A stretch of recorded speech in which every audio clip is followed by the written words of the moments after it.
being indecisive, going back and forth in your mind on what to do. I've been there. Most people have been there. It's just an honest part of life.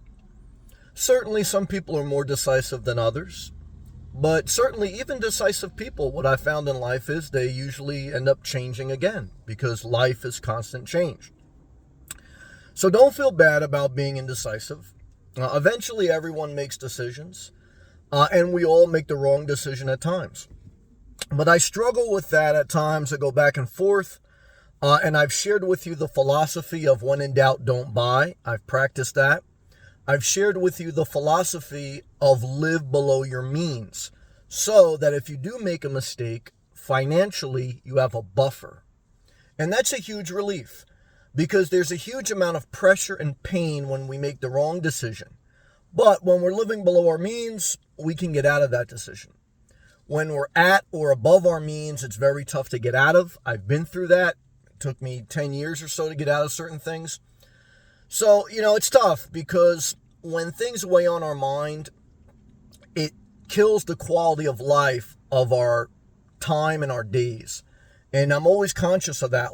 How is this deteriorating my quality of life? And I like minimalism because the less stuff you have, the less decisions you have to make. But I don't just think that's the one answer, because I know many people who don't have anything who still have a poor quality of life, poor time management, poor health. So it's not just minimalism. It's not just living below your means. That those are tools that will help you.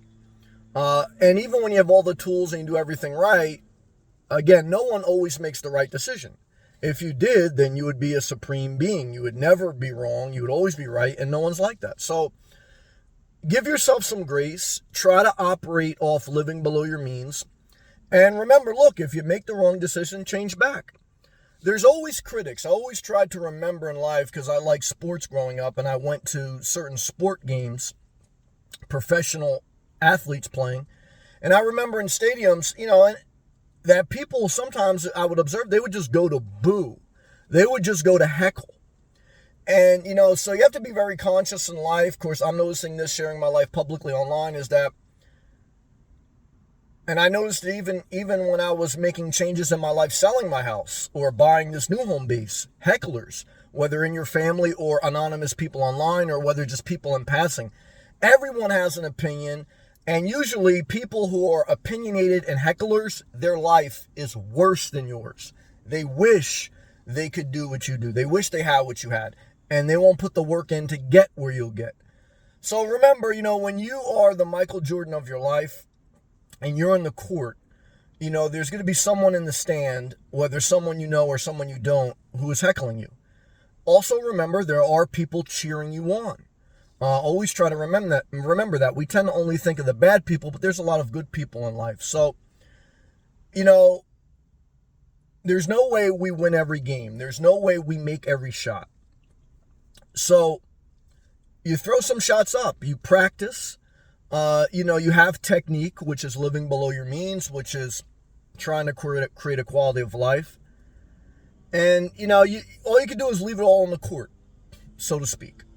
And then, you sometimes if I lose or if I make a bad decision, I try to also remember the parable that, a championship is a 7-game series.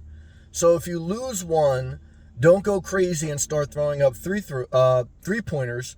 Just remember that if you lose one, there's still a whole series to play. You only have to win the best out of 4 games. So if that philosophy can be carried through your life, it can help you overcome a bad decision. And all of us have to overcome bad decisions. That is endurance. That's character. That's, what life is.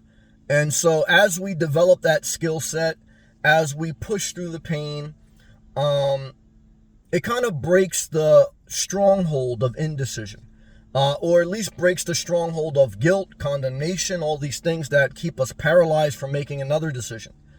Because the problem with indecision is if you make a wrong decision, then you feel like you're paralyzed or you're trapped and you're scared to shoot again. You're scared to throw up another shot.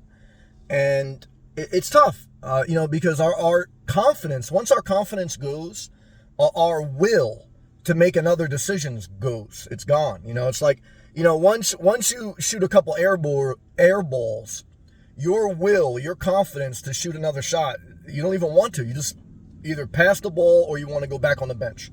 But in life, you got to get back to it, okay?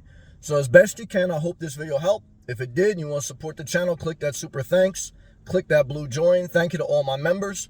Leave a comment below, hashtag the number of the person you were to click the thumbs up. As an example, hashtag number 59. Thank you very much for all the members, all the supporters. Keep showing up one day at a time, one day at a time. See you next one.